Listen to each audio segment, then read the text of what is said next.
Two people were killed in Zagreb's Dubrava neighborhood last night. An unknown assailant opened fire on three people, killing one immediately, while the remaining two, a man and a woman, were taken to hospital with gunshot wounds to the chest and groin. The woman was pronounced dead on arrival, while the man is in stable condition. A police investigation is underway. Despite the fact that the civil initiative opposed to the introduction of Cyrillic script in Vukovar claims to have gathered more than 650,000 signatures in a petition drive to force a referendum on raising the quota for bilingualism from 30 to 50%, as is the norm in the EU, politicians on both sides of the fence are determined to block any such referendum. Most members of parliament are in favor of first requesting that the Constitutional Court establish the constitutionality of the referendum question. Tomislav Karamarko of the opposition HDZ has also indicated that he is opposed to the referendum, despite having signed the petition. Karamarko said that the entire situation could have been avoided had government respected Article 8 of the constitutional law on the rights of national minorities, which pertains to respecting both minority rights and the rights of other Croatian citizens. Meanwhile, the Labour Party has issued an open letter to the Constitutional Court calling on it to publicly state its position on the issue, warning that the referendum could threaten minority rights.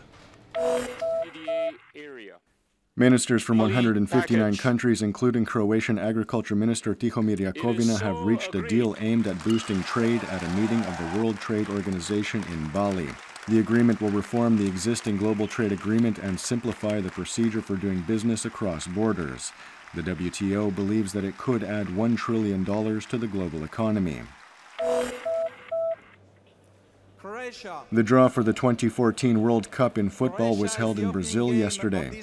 Croatia are in Group A along with hosts Brazil, Mexico, and Cameroon. Croatia will play the opening game of the tournament against home side Brazil on the 12th of June. So all games is very complicated. We play against big favorite of the tournament is Brazil at home. We cannot lose. We can only lose 3 points, but we understand we are so strong in the competition, and we're proud to be Croatian heart in the Sao Paulo playing against all Brazil. In men's World Cup skiing, Croatia's top skier Ivica Kostelic finished 42nd in the men's downhill held in Beaver Creek, Colorado yesterday. Natko Zrnčić-Dim was 47th. Norway's Axel Lund Svindal took the podium. The Super G is scheduled for later today. In KHL Hockey League action, Zagreb's Medveščak beat Russian side Admiral Vladivostok 2-0 yesterday. Predominantly sunny with some passing cloud cover in the east, where there is a slight chance of some rain. There will be a strong northeasterly on the coast that will weaken by day's end. Highs will be between 2 to 7 degrees Celsius inland, 10 to 14 on the coast.